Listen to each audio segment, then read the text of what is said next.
this reading, we will going to have love reading. Yan. Before tayo mag-start, I would like to invite you to follow our other social media platform. And if you feel resonated with my energy, ayan po, meron tayong mga crops na available po sa link na nandyan sa ating bio. And also, nandyan sa ating showcase. Okay, let's see situation first.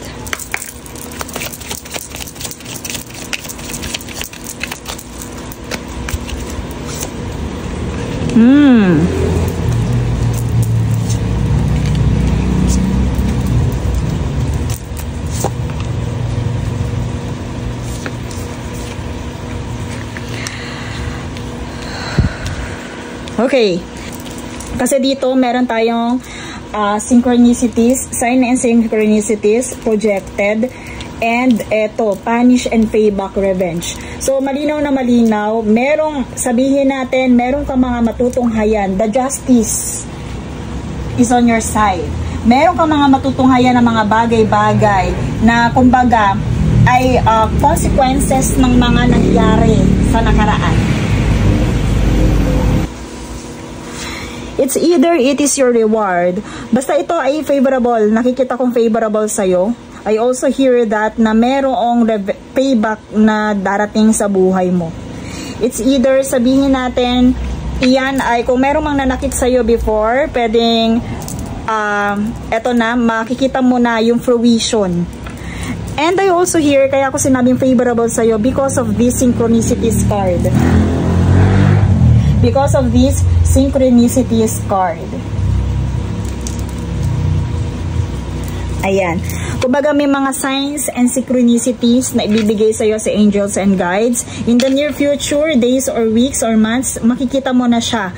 And maaaring sabihin natin, bakit justice yung nakikita ko dito? Since na ito ay love reading, if ever nga na mayroong mga nanloko sa'yo or nanakit sa'yo, if ever na, kumbaga sabihin natin, genuine, nagbigay ka ng genuine love. Kasi ito, ano to payback to Kung ano yung itinanim mo, ito na yung time para anihin mo siya. So, kung may nanakit sa'yo, this is the revenge. Kumbaga, merong someone na makaka-receive ng revenge ngayon, or sabihin natin karma. Okay, so dito malinaw na merong ka matutunghayan, merong darating sa'yo, blessings are coming, and sabihin natin you have to focus on your intuition para maintindihan mo kung ano ba yung mga signs na gusto. Ganda synchronicities to. So kung ikaw ay palagi nakakakita ng 111, the twin flame, and also the 222 and 333 angels are, ito I also hear na meron someone na magpo-project ng kanilang nararamdaman sa inyo. I also hear that. And if ever, sabihin natin, naloko, kasi merong punish dito. So, if ever na meron, in the near future, merong may magpa-project ng kanilang nararamdaman, parang, I also hear na parang don't mess up our child. Kumbaga, you are highly protected. Parang dito kasi, kumbaga, parang kung meron man sayon magpa-project na hindi genuine or fake love, agad nilang ma-receive yung kanilang punishment. Okay? So, kumbaga, sa mga mangloloko or fake love agad mo yun maiintindihan na iyon ay fake love. Agad mo yun maiintindihan na iyon ay fake. With this card. Kasi, kumbaga, ngayon, nasasabi natin na dito, panay ang pagpapakita sa'yo ng angel numbers. Lalo na pag yung nandun ka sa time na nasa dating ka na, or sasabihin natin kasama mo na yung taong yon. If ever na hindi ka align sa taong yon, eto, bibigyan ka niya agad ng warning.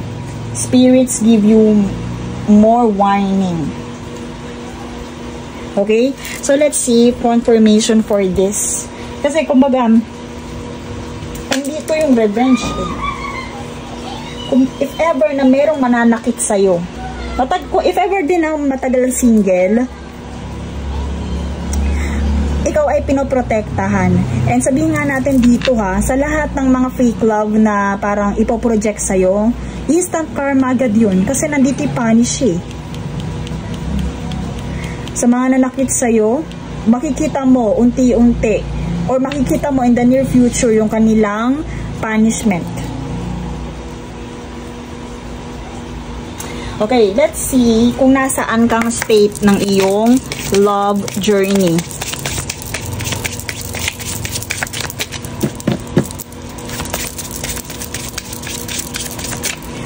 Dito, may synchronicities and projected. Yung punishment, di ba? Napakalinaw. Kung meron mang fake love, makikita mo na agad yung karma nila. Makikita mo na agad yung karma nila sa mga nanakit sa'yo. Okay, so change your perception. Okay, dito spirits wants you to connect with them, to connect more or deeply connect with them. Kagaya na sinabi ko, yung synchronicities nandyan yan. Lagi silang magbibigay sa'yo ng update, lagi silang magpaparamdam sa'yo. Basta kailangan, you have to increase your frequency. Lumitaw na may 333. The spirits or your angel and guides are telling you to connect with them. Lagi ka lang makikipag-connect sa yung spirit guides, mag-pray. And eto, change your perception about this person. Kung ano man yung iniisip mo sa kanya, you have to change that. You have to deepen your understanding sa mga nangyayari dito sa inyong love situation na to. Kailangan mo ng, ano man yung perception mo right now, you have to change that towards this king, your divine masculine. And para mas maintindihan mo yun, you have to earn or to gain your higher consciousness awareness. Parang kumbaga palawakin mo ang iyong wisdom and understanding. Increase your frequency. Pero yun nga, kagaya ng sinabi ko sa'yo, dito ka mag-focus sa frequency mo, sa connection mo with God and the universe. And karma, sabihin natin, kung meron mang ginawa talaga yung taong yan sa'yo, ayan na, yung payback, yung revenge. Sila na ang bahala doon. Hindi mo kailangan mag-take action, kusayang lilitaw, kusayang magpo-project. Nandito na yung payback and revenge. Kagaya na sinabi ko, wala kayong kailangan gawin para gantihan yung taong to. Kusa yung darating sa kanila. Lalo na sa mga nanakit sa inyo.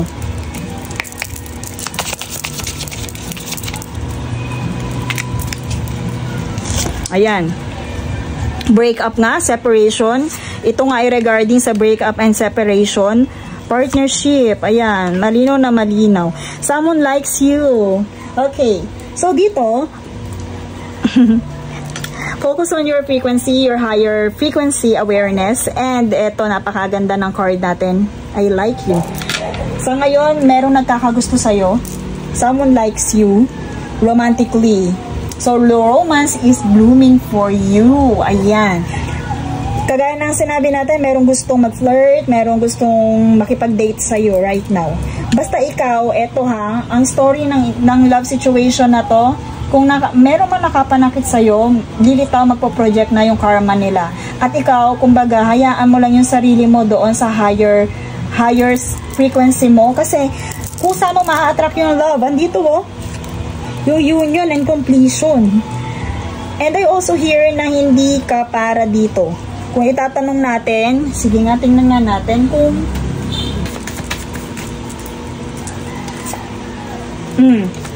kung itatanong natin kung kayo ba talaga sa isa't isa, maybe ang sagot.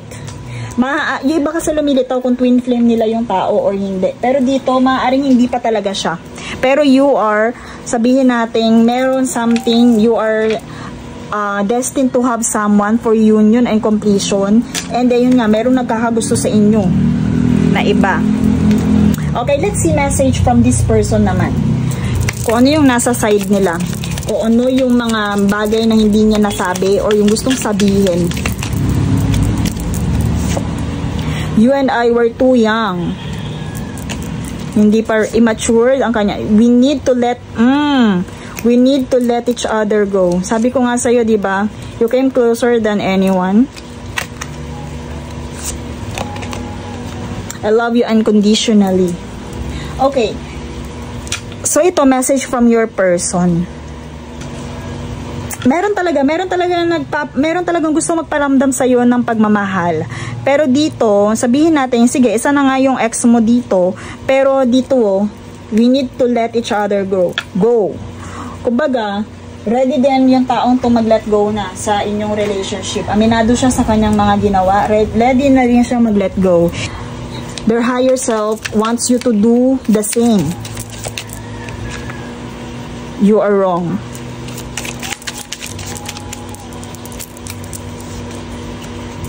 I'm in so much pain. May mga wounds to, maaaring childhood wounds, kaya niya nagagawa yung mga bagay o yung mga hindi pa siya ganun I'm too afraid to talk to you. If I follow you, I could lose everything.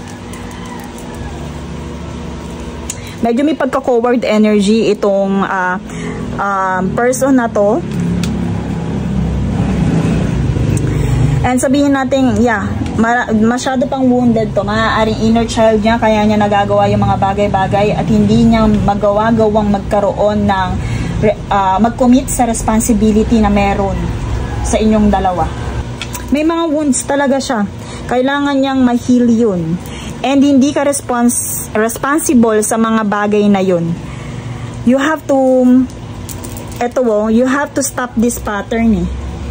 Hindi ikaw ang kailangang, may mga kasabihan na kailangan mo i-cut yung cord para mawala na yung responsibilidad mo sa someone. Kasi hindi ikaw yung may responsibilidad sa pag-heal ng someone na yon. And malinaw na malinaw dito, you have to stop the pattern. Wala kang obligasyon sa kanya. You are free. May ganon. If you cut the cord, you are free now. And kung kayo talaga babalik at babalik siya, pero ito din, tinanong din natin, in-inquire din niya kung siya na ba talaga, maybe pa ang sagot. Hindi pa talaga sure, at kumbaga hindi, mag-unfold pa ang mga bagay-bagay, pero ito ay napaka-immatured pa ng relationship ninyo. And this is the confirmation na merong gustong magmahal sa'yo. Merong talagang parang may desire sa'yo, merong gusto ka. And I love you unconditionally. Minahal ka din ng taong to, kaya lang yun nga, hindi mo kailangan panghawakan yun. You have to cut them off. Malinaw na hindi ikaw yung mag-heal sa kanya. And isa pa dito, kailangan niyang harapin yung mga lessons na yun. Kailangan niyang harapin yung kanyang karma.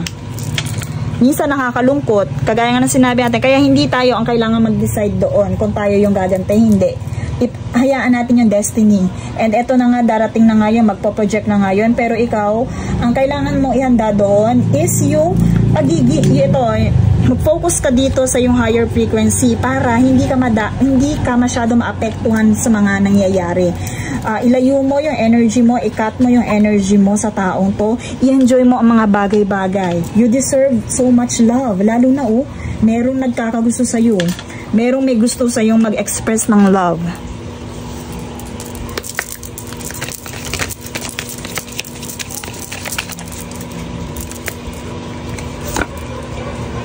Okay, so the universe is guiding you to that special person.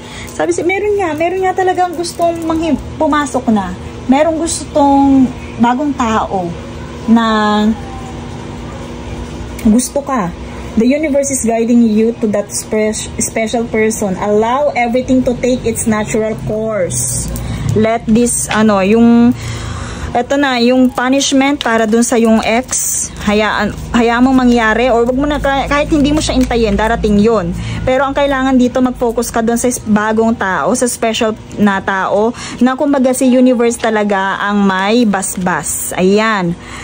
And this connection, a love bond, grows stronger over time.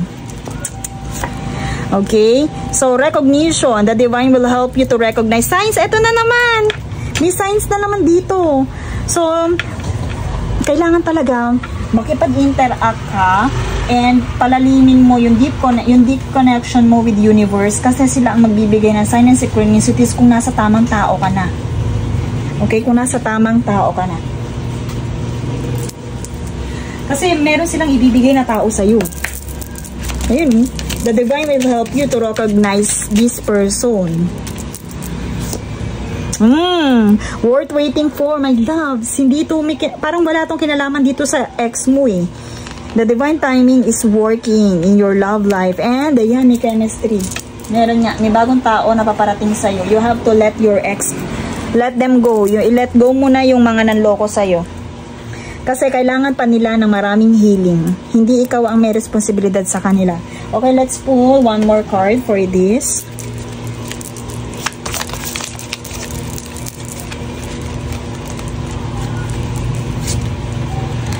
Only time will tell. Okay, only time will tell. So, ano lumito dito? Worth waiting for, my loves. The divine timing is at work. So, only time will tell. Basta kailangan, andyan yung recognition, malalaman mo naman kung sila talaga. Kung sila ay may basbas from the universe, kung sila na yung blessings na binigay sa'yo ni divine. Okay? So, magtiwala lang and heal yourself. Dito, increase your frequency. Increase your frequency and change your perception. You have to change your perception. You have to increase your frequency to attain this higher consciousness of awareness. So, in other words, dapat talaga you have to connect with the universe and the divine, to God's, na para ipag-pray mo talaga yung taong to. Para yung hindi ka mahirapan na ma-recognize yung mga signs and synchronicities kung nasa tamang tao ka na ba. Okay? And forgiveness, I also hear that. Hindi mo kailangang mag-revenge. Kumbaga, kusayang mag-unfold, kusayang marireceive ng mga taong nakapanakit sa'yo. Okay? And that's all for this reading. Thank you so much and see you in my next one.